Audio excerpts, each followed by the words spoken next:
And my name is Michael Graham. I'm a board member with the National Transportation Safety Board. Again, with me is our investigator in charge, Dan Baker. Today I'll be providing you an investigative update into the fatal crash of the Cessna C550 that crashed on Thursday morning at approximately 10:15 a.m. Eastern Standard Time at Statesville Regional Airport in Statesville, North Carolina. Again, before I go any farther, on behalf of the NTSB, again, I want to extend our most sincere condolences to the families and loved ones of those who lost their lives in this terrible tragedy. Our representative with the National Transportation Safety Board's Transportation Disaster Assistance Division is continuing to work with the family members and loved ones of those who lost their lives in this accident.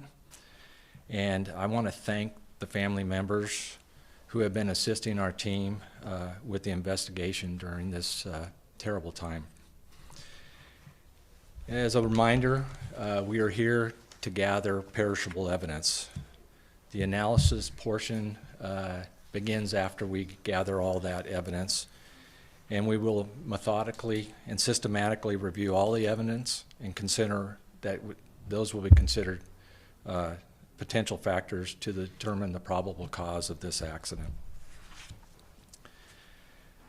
Once again, the information I provide you today is preliminary and is subject to change during the course of the investigation. I do want to clarify a couple things that we said yesterday.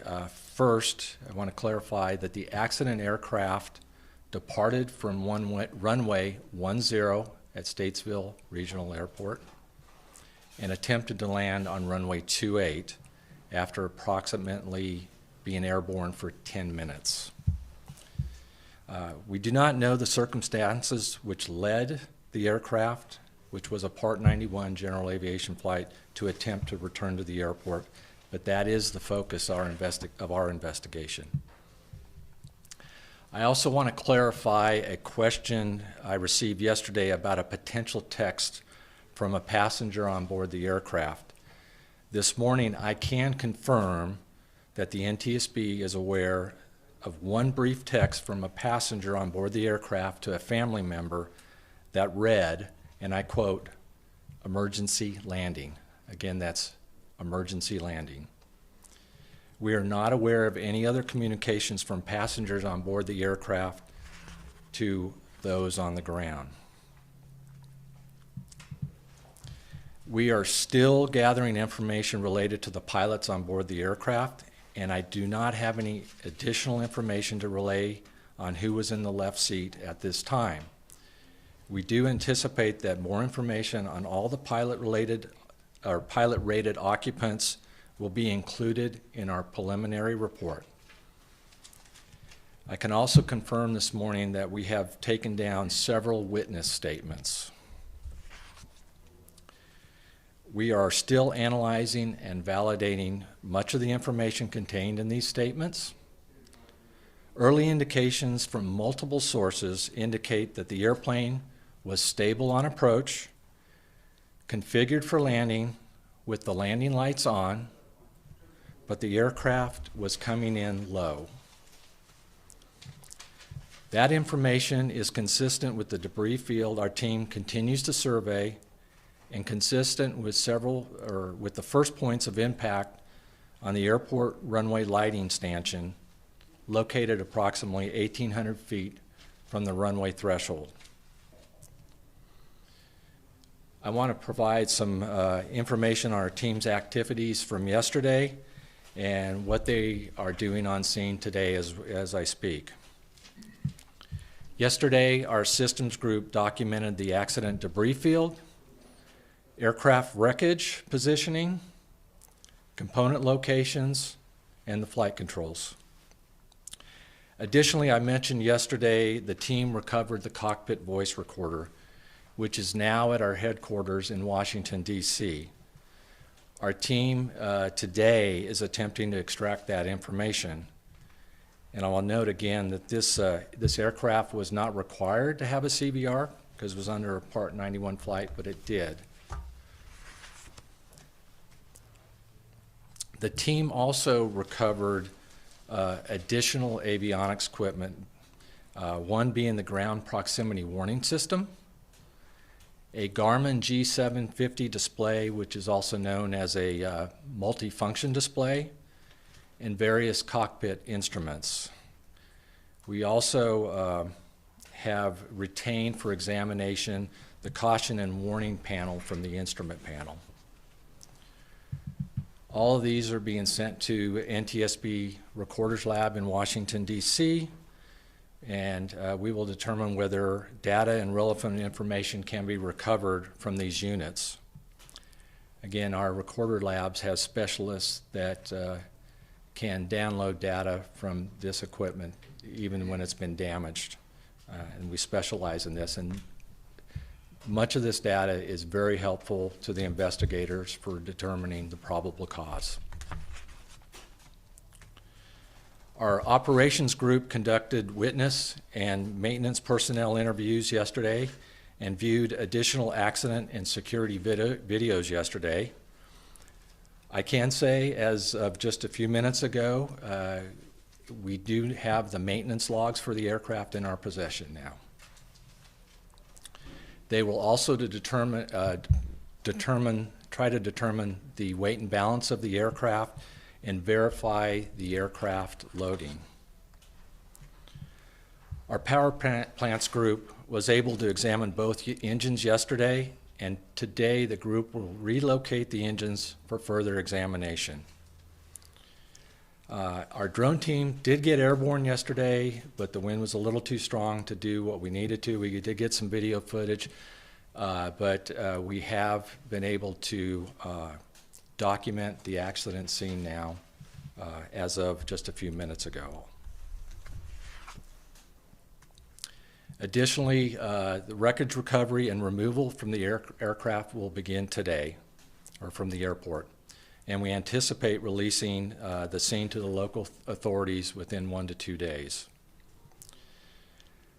I want to thank the many people who have reached out to us with videos, witness statements, other information that has been helpful for our investigation.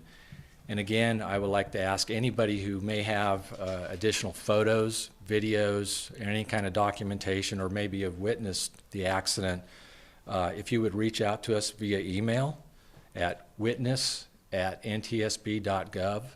Again, that's witness@ntsb.gov. Finally, I want to note that today will be our last on-scene press briefing here in North Carolina. However, I want to be clear that we're not finished gathering evidence at this time, and the investigation will continue to gather evidence.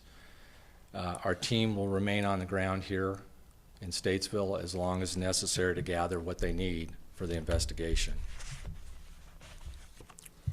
Additional information about the status of the investigation will come out of our NTSB headquarters in Washington, D.C., and you can follow the NTSB on X at NTSB_newsroom, or on our website at ntsb.gov for any additional information on this accident.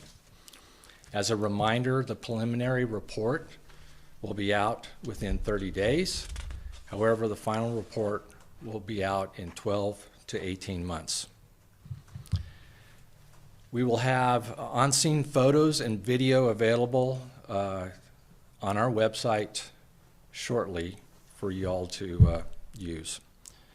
I will take a couple questions here. A reminder, raise your hand when I call on you. Please state your name and affiliation. Glenn Counts with WSOC in Charlotte. Outside of the aircraft being low, have you talked to any witnesses or have you seen any video that would indicate that the aircraft was in any kind of distress coming in? So the question is, do we have, from the witnesses and any video, to verify what the witnesses said about the aircraft being low, or any indications that something may have been wrong with the aircraft? At this point, we have seen some of the videos. We have talked to various witnesses, some of them that are pilots and things like that. We don't have any information to determine if there's something, what emergency might be going on in the aircraft. It did look like the aircraft was configured appropriately for landing, but it was low in the videos also. But we have no other indications of what might have been going on at this time. Joe Maruzak, Charlotte Observer. I just thought if I could ask two questions quick. How low was it? And then also, who was the family member and who did they text? Okay. First, let me go with the first question. How low was the aircraft?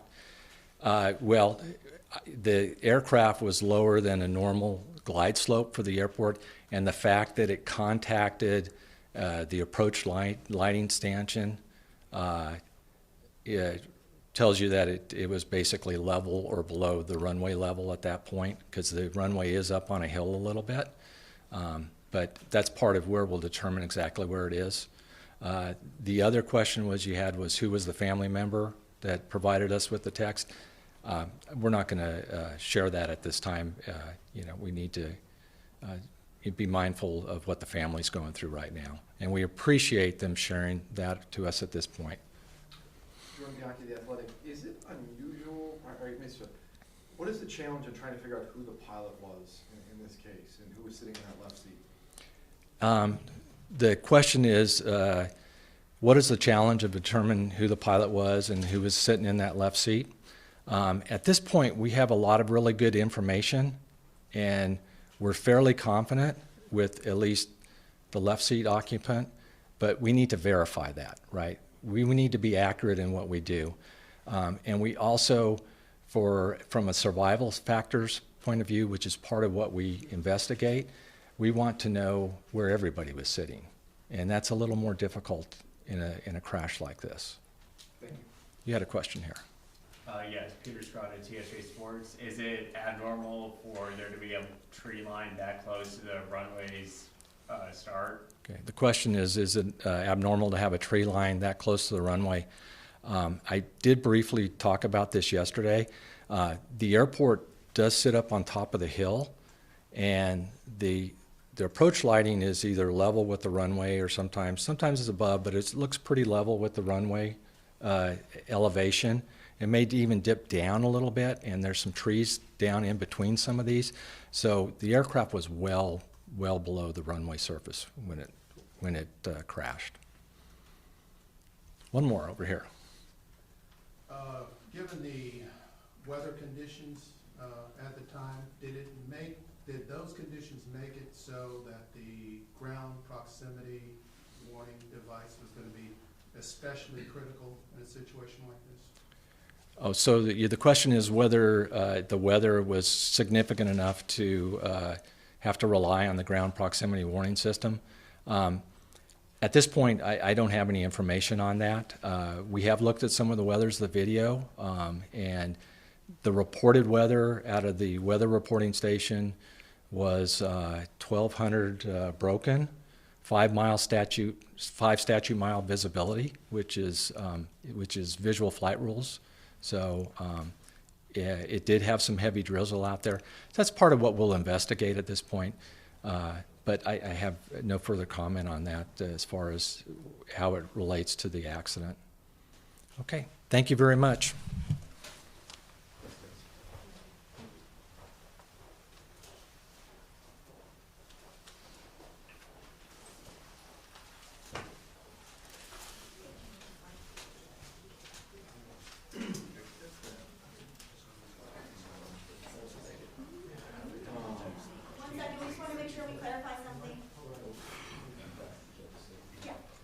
The weather at the time, I hope I said it right. It was 1,200 broken and 5 statute miles. Okay. 1,200 broken, 2,200 broken, and 5,000. Well, I was going to say, for those of us who are not pilots, what does that mean exactly? Does that mean you're on instruments or? No. Okay. You're not required to be on instruments at that. You can be in visual flight rules, not instrument flight rules. Okay. Thank you. Queen City News Plus. Just search Queen City News on your smart TV's app store.